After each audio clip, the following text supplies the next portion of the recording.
Hey everybody, this is Mr. Storm, and in this video, we're going to actually start setting up our functionality for our Cranky Chickens game. You'll notice I'm in Scene 1, or Level 1, sorry, not Scene 1, Level 1. And now I want to actually start adding something to the scene. I want to add some stuff in here. Mainly, the goal of this video is to add our slingshot, make our slingshot create a bird whenever nothing else is moving in the scene, allow us to click and drag the bird, and when we release it, it shoots the bird in our scene. So we're going to do a lot in this video. Okay, so without further ado, let's get into it. If you go into your prefabs folder, you'll notice that there are tons of prefabs in here that I've already built for this project. The one we're looking for is this slingshot, so just drag that out, and I'm going to put mine at -22 and 3. Okay, so -22 on the X and 3 on the Y. That's almost the perfect position for this thing in my scene. Okay, so it's a standard slingshot. It's got these rubbery bits on the end, which we may or may not implement. I'm still trying to see if I want to put those together or not. We may end up deleting those at some point, but I like having them there just in case I feel like if I have time, I want to implement how to stretch them and whatever. Okay, so with this, we actually need it to spawn a bird in the middle here. Let's take a look here. We have a circle collider. And if we look at the collider, notice that it's in a circle around the slingshot. We want this to be the boundary in which we can drag our bird. And we want to be able to rotate our bird around inside that boundary. All right. So yeah, that's good. Make sure it's set to trigger. We want our bird to be able to fly out of this, obviously, right? So make sure it's set to trigger. Okay, now the first thing we want to do is let's create our spawn script, C# script. We'll call it spawn. And I'm going to go ahead and open that up.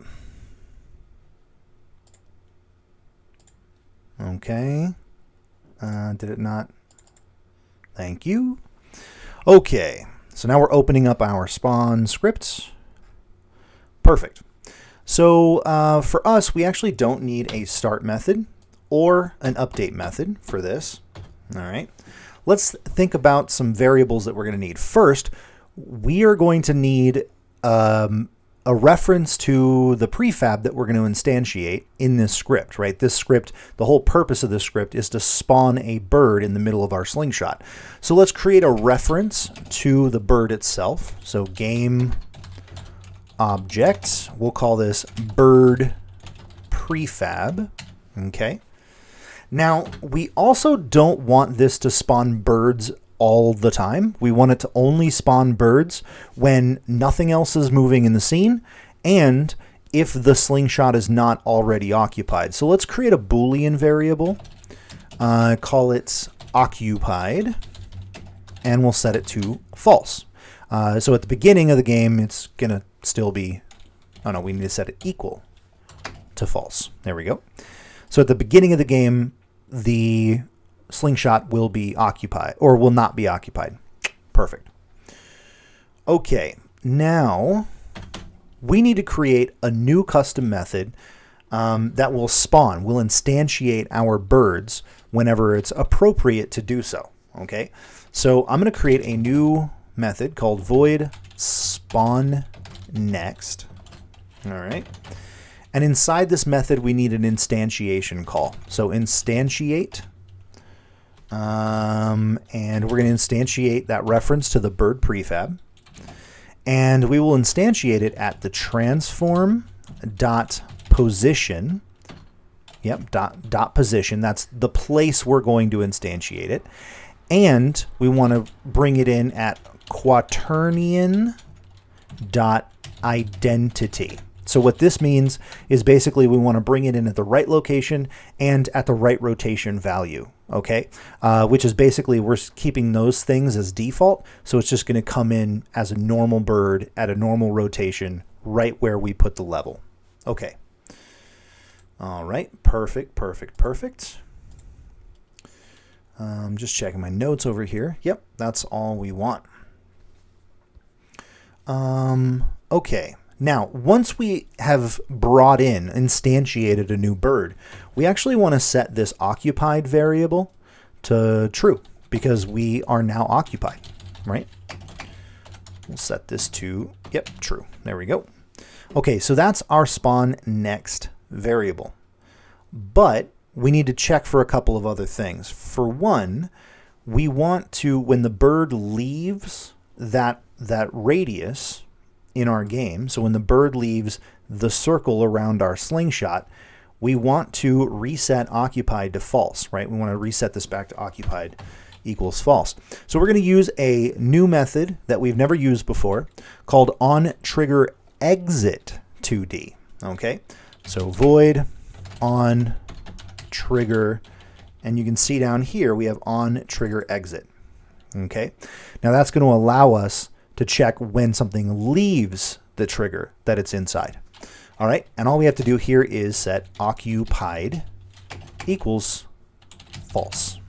Okay, now the last thing we want to do before we can start calling this is we also need to check to see if anything's moving in our scene. Now this is going to be slightly complicated, a little more complicated than what we've done before, but essentially what we have to do is create an array full of all of the physical objects in the game, and then check their speed one at a time. Check each individual object to check its speed or how fast it's moving.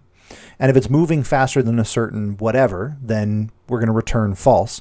If it's not, we're going to return true, or vice versa. I think, yeah, if it's moving, we're going to return true. Okay.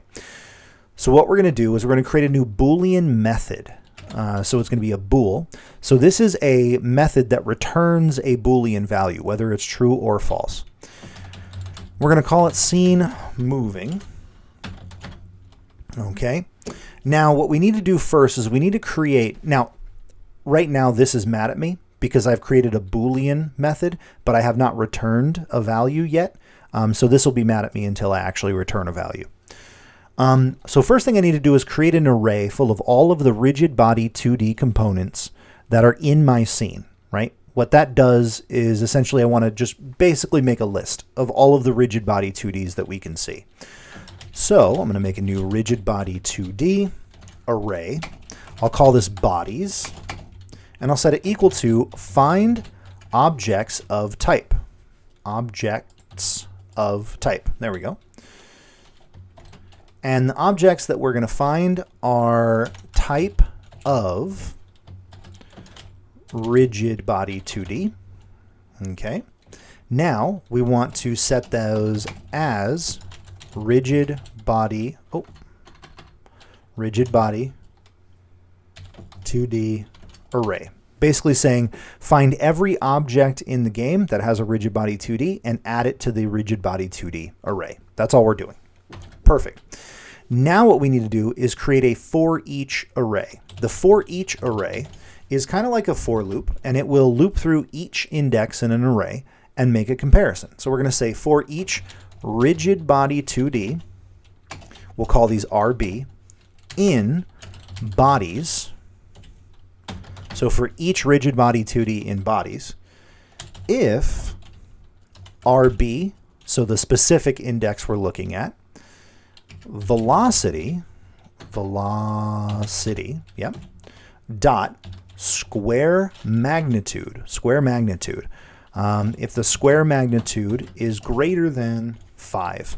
So square magnitude is just basically the squared value of the total, or the squared total value of the velocity itself. If it's negative or positive, doesn't matter. It's the squared total value of that calculation. So if that's greater than 5, then we will return true, meaning we are moving, or the scene is moving. Something in the scene is moving. Now, if none of those return true, then under our for each loop, we will return false. Okay, so now we have all the required items that we need to check for before we start spawning our instances. So here's what we need to do. Let's go up here and let's create a new fixed update method. Now what fixed update does is it's just like the update method, but it's better for physics calculations because it's a little bit more smooth for physics calculations instead of being forced to calculate every frame that is currently running, meaning this is a longer discussion, but very quickly, update will check every frame. Now, if your game's running slowly and your frames are a bit choppier and they're coming, instead of 60 frames per second, you're running 30 frames per second, then it's only going to check every 30 times per second. Fixed update will always check at a specific frame rate no matter whether the game is running slowly or not. This is why it's better for physics, because it's a lot smoother and you get more smooth movement even if the game's a bit slowed down. All right, so we're going to check for fixed update, or inside the fixed update, we're going to check if not occupied and not seen moving. Okay, so if the slingshot's not occupied and nothing in the scene is moving, then we want to spawn next. Basically call that spawn next method, right? Okay, so this spawning script should be working. Let's go ahead and save it. And we'll come over here into, where's Unity? There we go. All right, and then we want to add this spawn script to our slingshot, but we want to add it to the prefab specifically. So I'm going to open up the prefab here, right? I'll go to my scripts and add the spawn script into the prefab.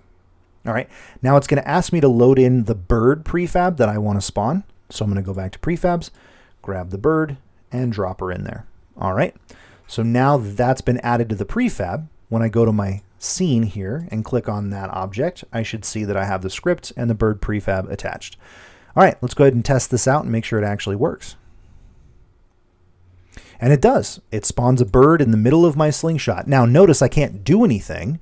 I can't click and drag or anything yet. All we did was we just set up the conditions for when a bird will spawn in my slingshot. Okay, so now we need to set up the conditions for what's going to happen when I click and drag on this bird. All right, so let's write that script.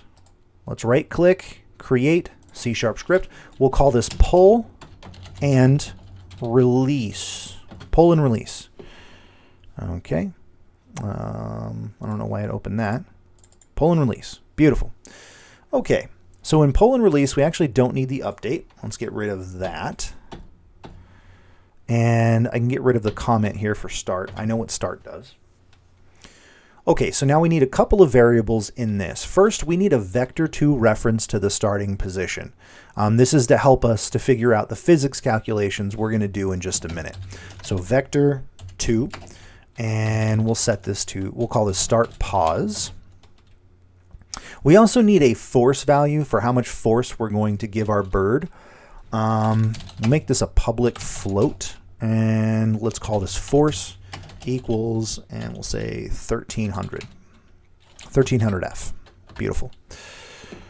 Okay, so in the start position, we basically, all we need to do here is just set start pause equal to transform.position.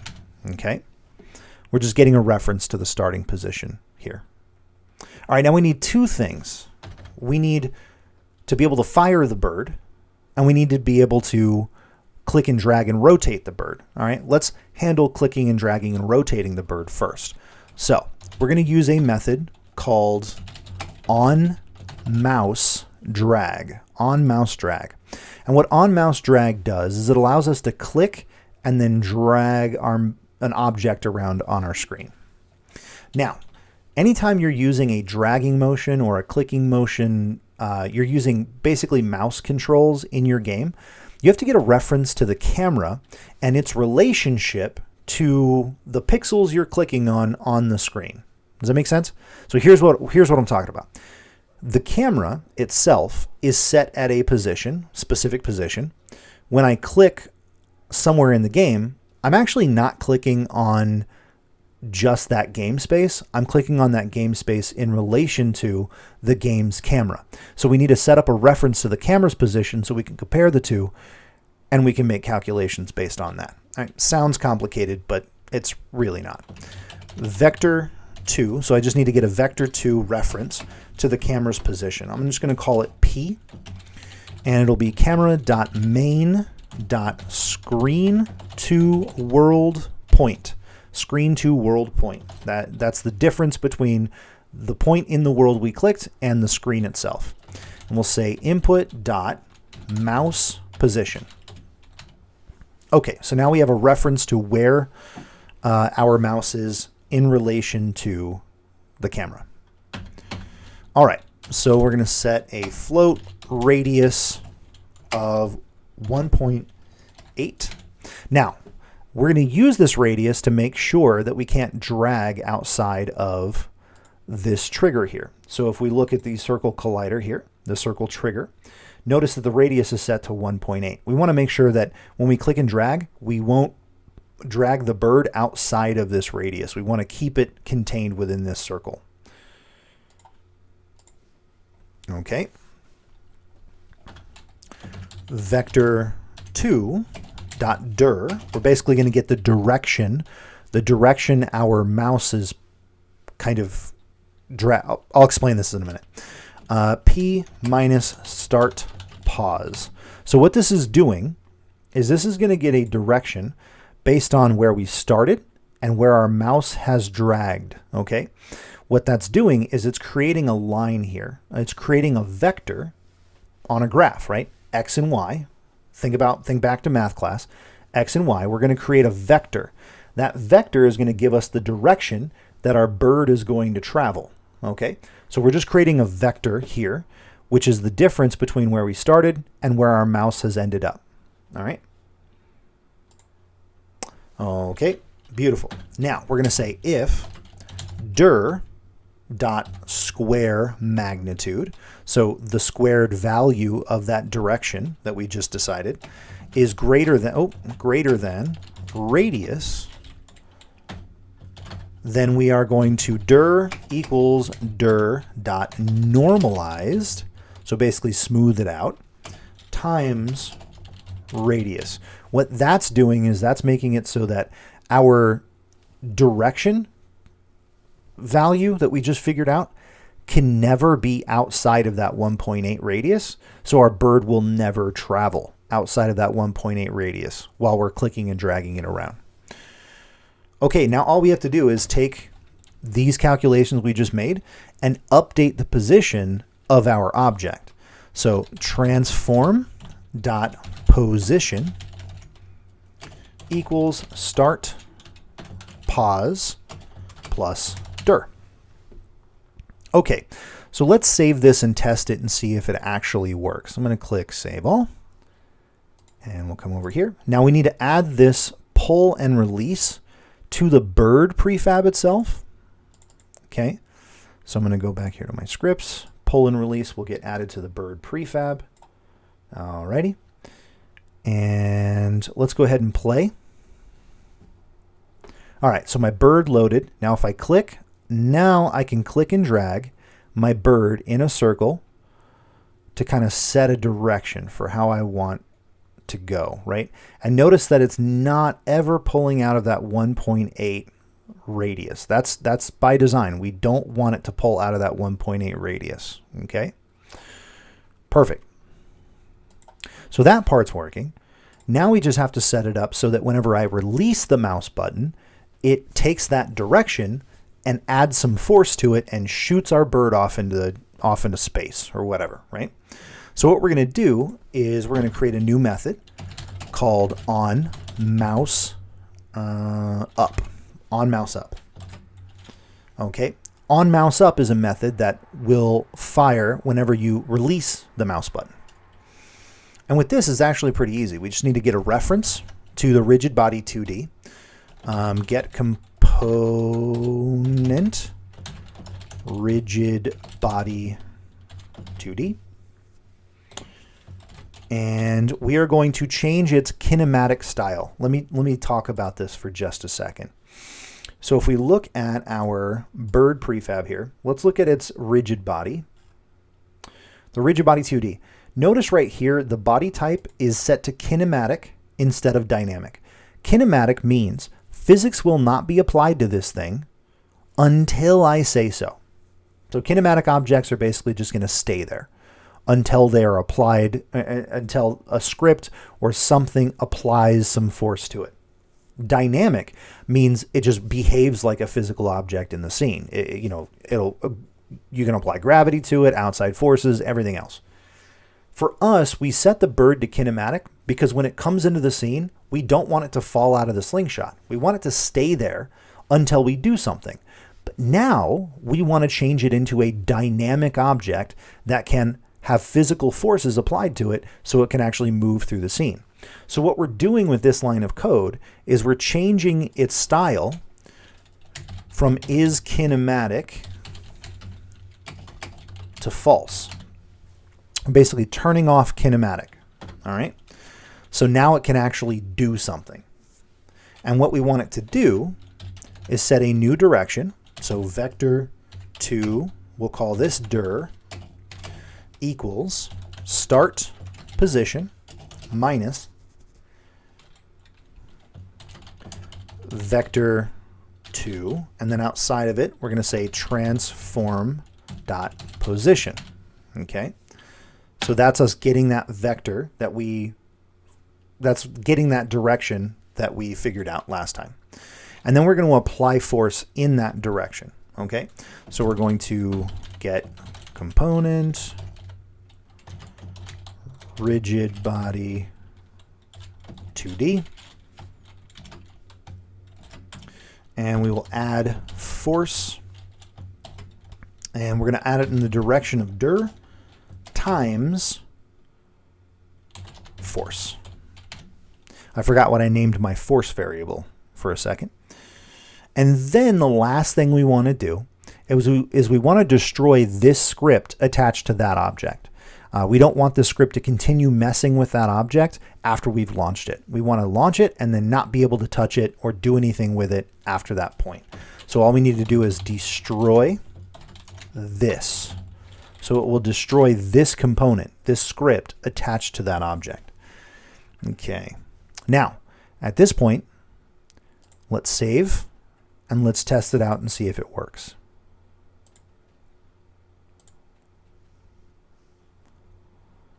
All right, I can click and drag, and when I release, whoa, okay, my bird is out of there.